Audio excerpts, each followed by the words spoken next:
Belonging means I feel safe enough to be like my inner child.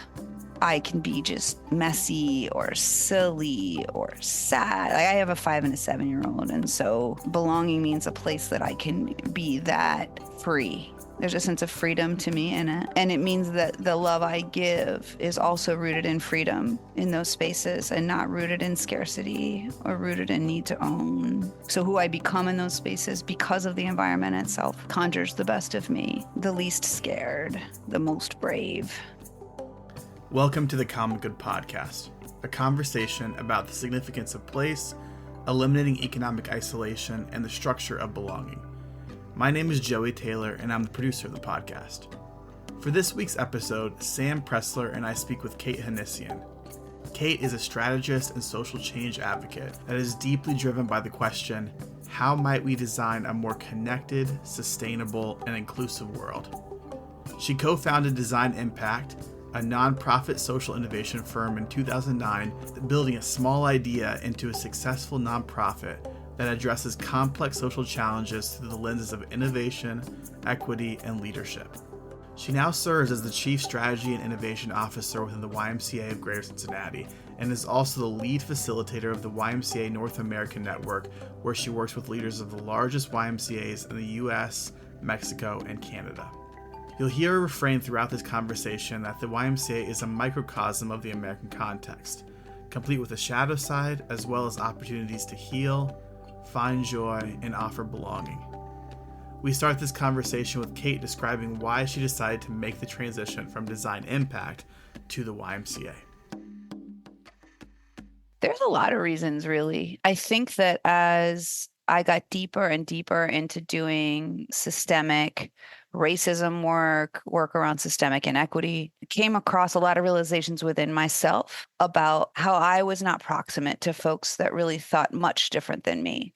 So while we were on the leading edge in social innovation in many ways and pushing institutions to become more inclusive, to become more aware of inequity and how it manifests within themselves, within their institutions, I think at the same time when I saw what happened in our elections and where 50% of our country voted, I realized that I was really out of touch with over half the voting population. And that said something to me about my ability to create a small drop in the ocean of people trying to create waves towards love in what we do in the world. So that was part of the reason I joined the Y, because the Y is one of the few places in Cincinnati and often in many cities where you can bump into people across socioeconomic lines, across political lines, across age lines, across all sorts of demographic lines. And it's not just in the grocery store, but there's these points of connection that are happening. Now, they might be around a Zumba class, but to me, it's this awesome, I don't want to call it laboratory because people aren't meant to be in laboratories, but I just think it's this awesome opportunity because people are coming together across difference already. And we know that the hardest part sometimes is getting people to the table, right? Getting people to show up is one of the hardest things. And so having a place where they're already showing up, a network that's already built across the entire country, and the mission of the organization to build transformation around the intersection of mind, body, and spirit for all struck me as one that was timeless. And there is an element of joy at the YMCA that I think is crucial to belonging work, to bridge building work, to where we all thrive as humans, that I saw missing in a lot of the nonprofit systems work I'd been doing, whether that be with school systems or hospitals or people working on food insecurity or people working on getting folks homes. The level of joy was missing in the work. And the YMCA it's a place, there's a lot of joy. And so I needed that. And I also think we all need that. So those are some of the reasons I chose the Y.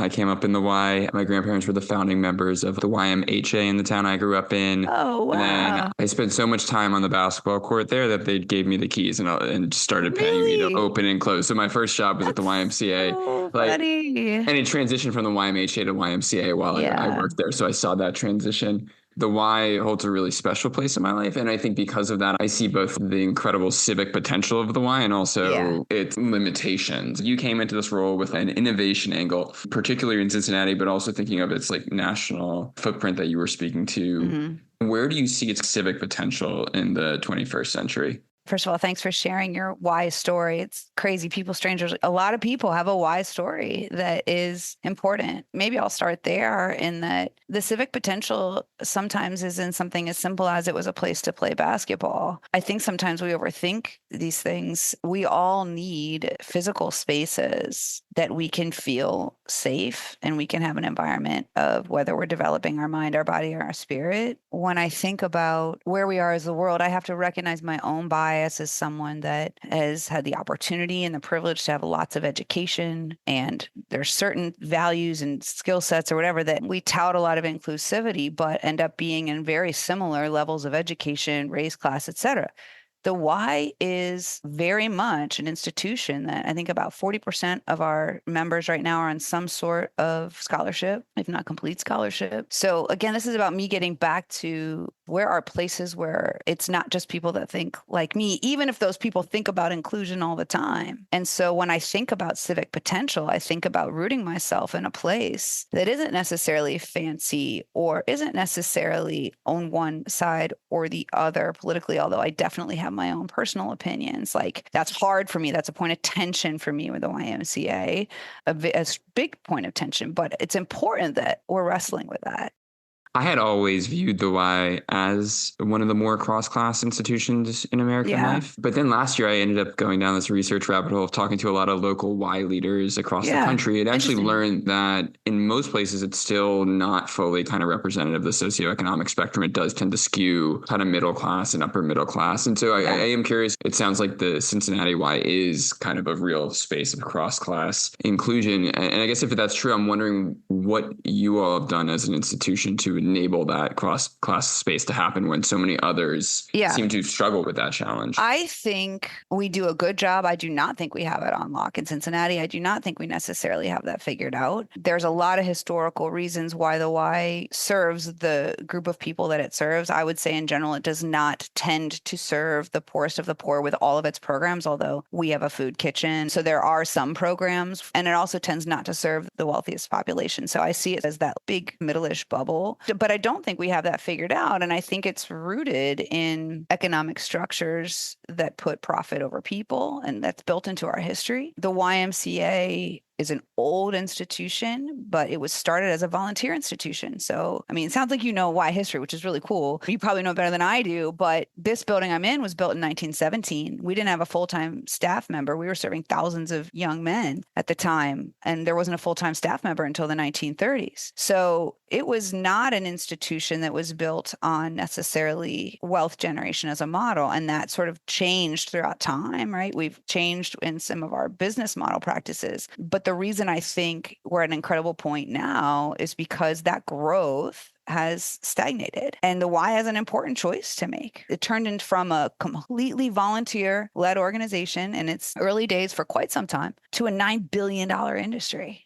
And it lost some of itself, not all of itself, but it lost some of itself in that process. And so I do see the Y as at a bit of a precipice when we think about what is next and where we're going to go. And I think part of that is talking about who we serve, why we serve them, and how money plays a role in our decision making and in all institutions. But I appreciate the question. So no, I don't think we have it figured out, but I think I would like to be a person asking that question inside this institution daily and pushing that question, which I am, and I'm failing half the time. But to be fair, I don't think there's any one institution or community or way of working that has the answer to these questions that we're asking. And the Y is just another imperfect opportunity. Did you know that the Y was actually formed as a cooperative?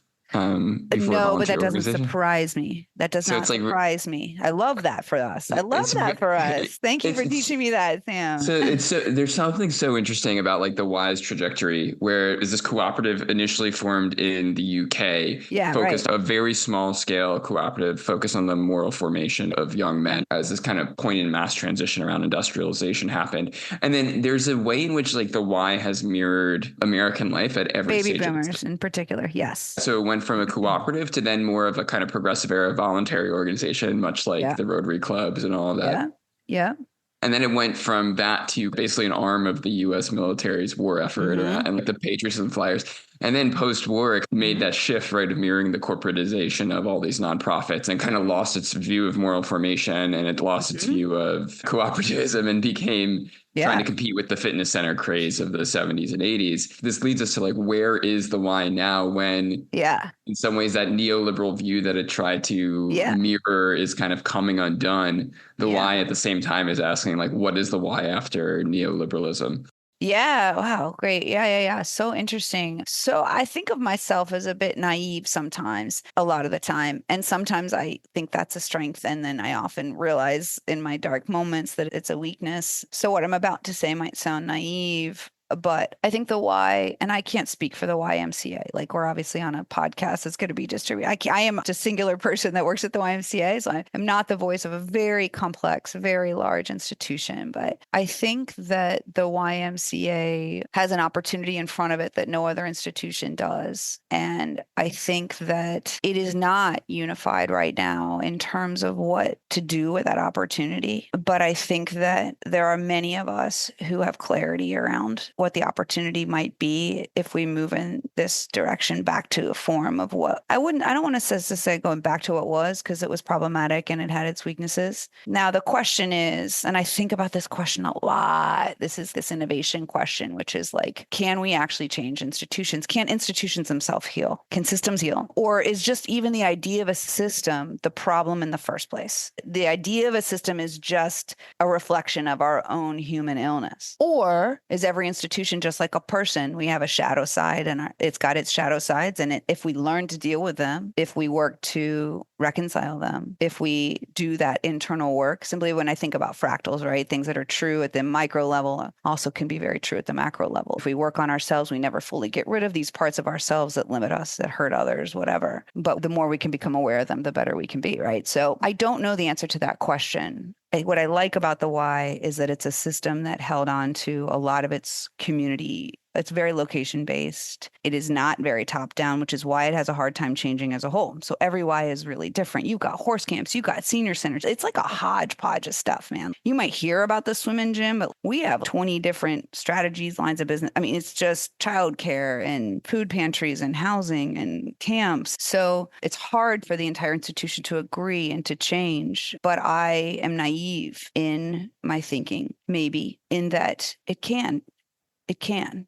Maybe I think just like history works, time and space and timing is and history are magic. The why is not separate from what we're looking at as a country. The why is not separate from it is a microcosm of those things. And right now, as I'm saying this, I'm putting this together, the country is at this precipice too, right? And so I don't know. I don't believe the why is the answer. I believe that it is a place right now in my life that I'd like to try to learn what change might look like, knowing that I don't know yet what the way is.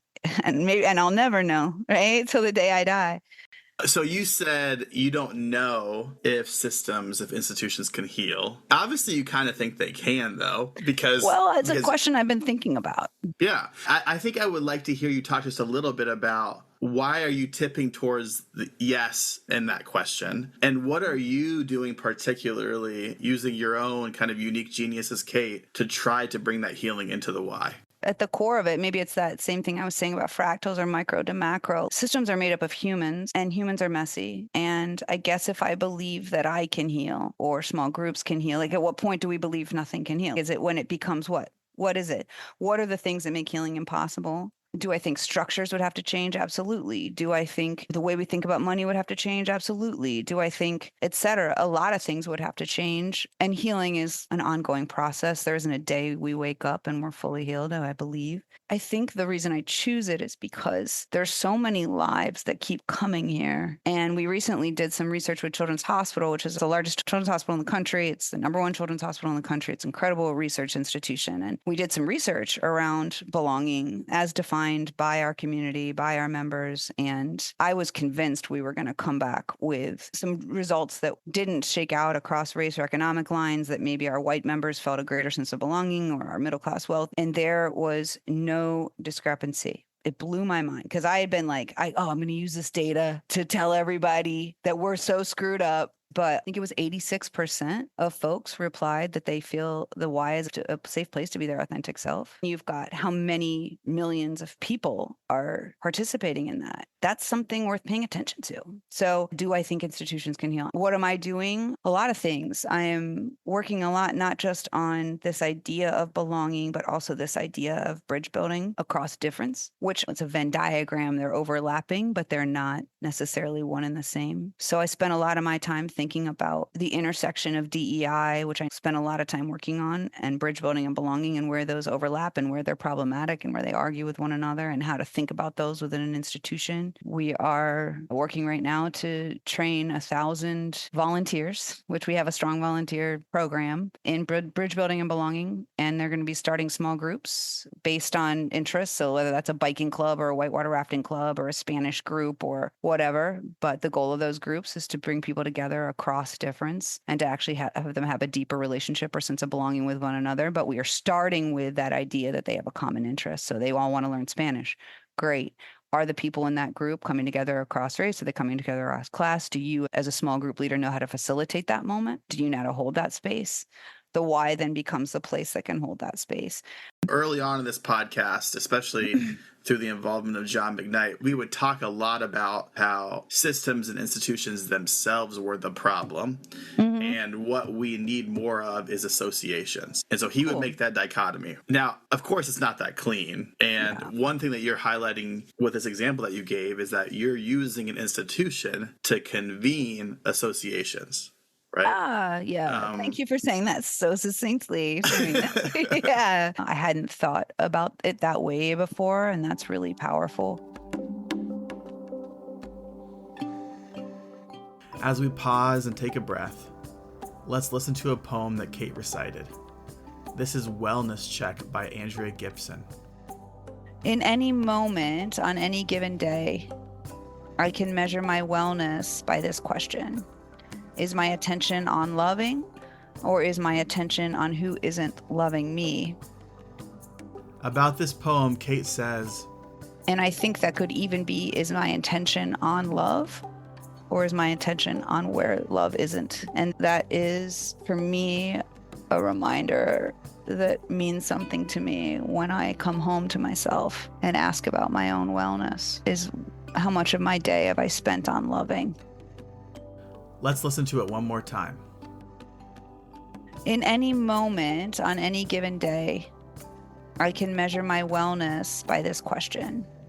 Is my attention on loving, or is my attention on who isn't loving me? As we continue, Sam asked Kate a question.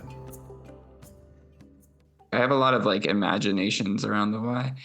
I was reading something that you wrote, or you did an interview in advance for this, and you mentioned moving the why away from a transaction. I'm genuinely curious, what does it look like as you're envisioning this, talking about the work of creating a place of belonging and connection? How do you see the potential of the why moving or returning to a place of real membership? And I say membership in the kind of Wendell Berrien terms of truly being a member, being a part of. What does it look like to kind of take the why in that direction?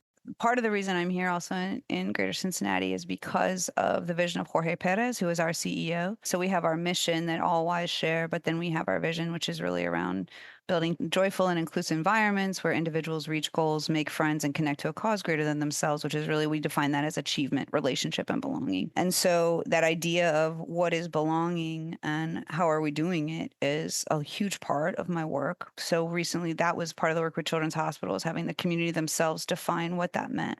So there was 5 different definitions. So I think part of truly being a member is defining for yourself the bounds of the belonging mean to you, what that means. And I think that we are starting by listening. So again, that process was not, here's what we think belonging is, and now we're going to measure it. It's, what do you think belonging is, and how do we build towards that? So I think that in its base form is a way that we're doing that. Also, one of the things that Jorge has consistently prioritized is growing our volunteer program. And he gets a lot of pushback for this, because if you look at volunteerism across the United States, it's on the decline. People are busy. They don't want to volunteer. Actually, the meeting I was just in, we had this big conversation about, is the word volunteering the problem? Does it need to be rebranded or rethought of? That this idea of volunteer, instead of it's like, I'm just a community member. Like, Sam, I love what you said at the beginning of this call about how at the YMCA, you just started coming so often they gave you the keys. So we have a ton of those people at our branches. Gardeners, people just come. They start taking care of the gardens. They hang out in the lobby. We have a cop that on his off time hangs out in the lobby just to talk to teens. And nobody said, do you want to sign up for our formal volunteer program where you talk to teenagers? Right? That is belonging. That is somebody choosing. So where are there spaces of intrinsic desire that people are coming because they feel so moved? And the more we can create environments or moments where that is happening, to me, that intrinsic, letting the people lead themselves to where they feel belonging, essentially, is what we're trying to do more of. What's hard for me is that it's happening accidentally all the time at the Y. So there's people in the Y that are like, we need to stop trying to formalize it. Formalizing it's the problem. It's happening accidentally everywhere within the Y movement. People are feeling this sense of belonging. People are coming together. And then there's other people that are like, no, we need to be more intentional about this, more clear about this. So sometimes you kill something because you overprogram it, right? You're over intentional. So there is this little dance that we're doing around this magic sauce that people feel at the Y. There's something I'm holding here, which is your response, which is where are people going and how do we build around that in some ways? I also think of membership and maybe putting that maybe in counter to a transaction as things being asked of you, not just me asking things of the place. Like I have a sense of responsibility. And so but you're saying that a little bit with the volunteering piece, right? I'm curious, how does the Y ask of its members? How does the Y beyond, hey, donate to support this expansion, actually make people engender a sense of commitment or responsibility to the institution as well?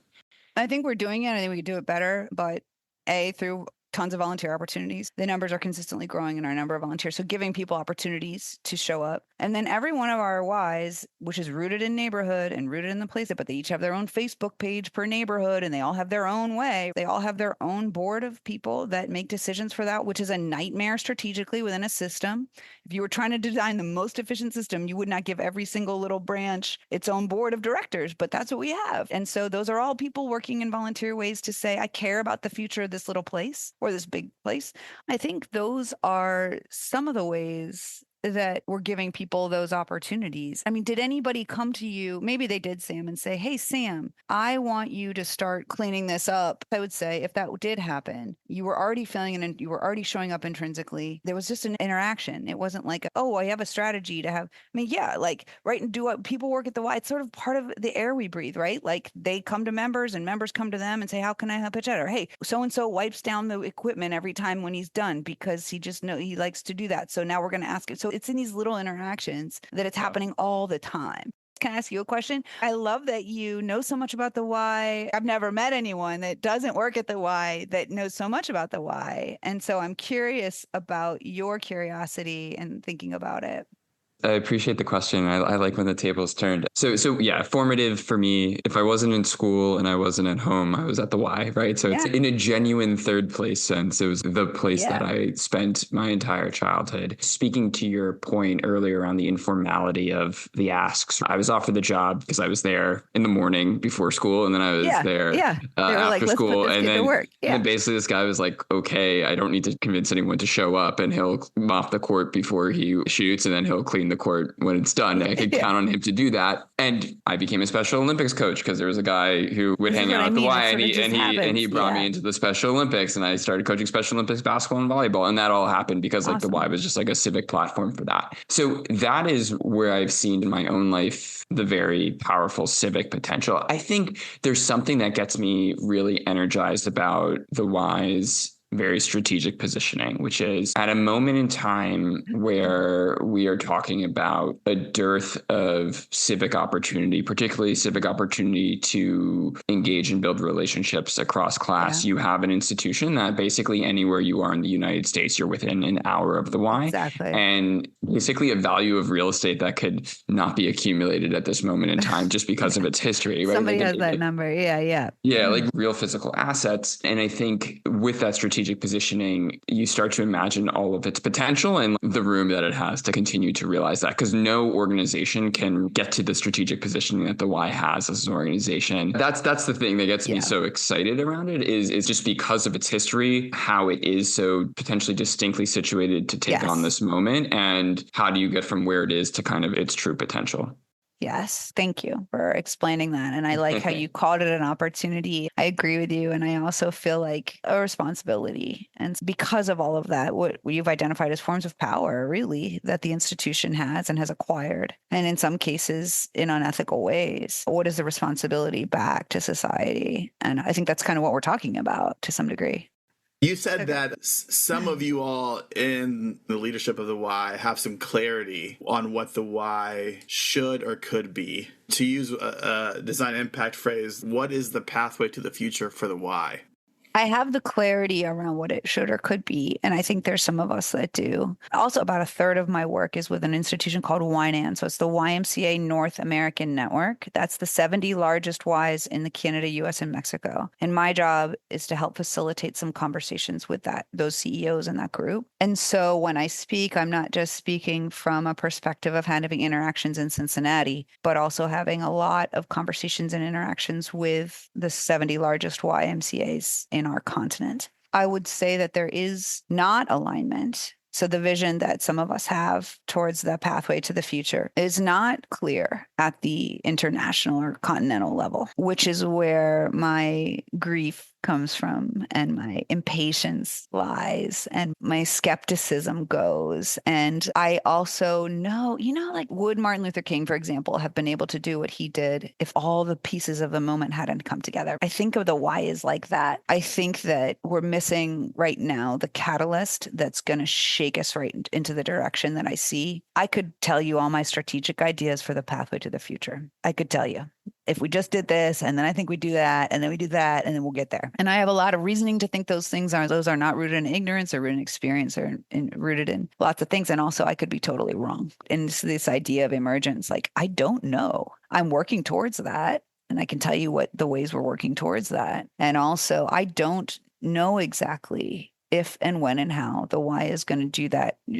Like, it's not a big turn, honestly. It's built into our mission. It's built into our history. It's built into the magic sauce that is already happening at the Ys. We just haven't claimed it and said, this is who we are for real. And I don't even think we're far from it, but we're not aligned at the leadership level. And I think there's a lot of reasons for that, a lot of which are rooted in forms of power.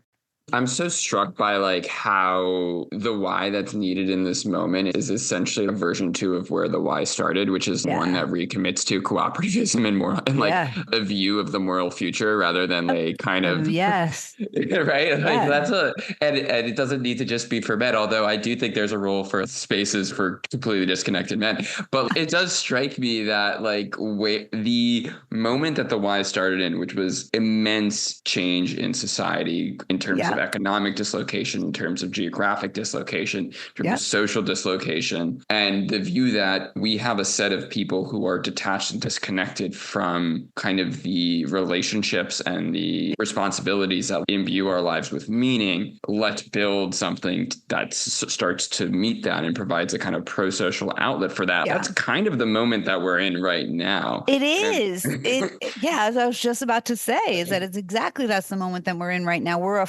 reflection of this country right now. And I was going to say this earlier, and I think I got sidetracked, but that's where I struggle with innovation is like, man, it's a lot easier instead of changing a taxi company to start Uber.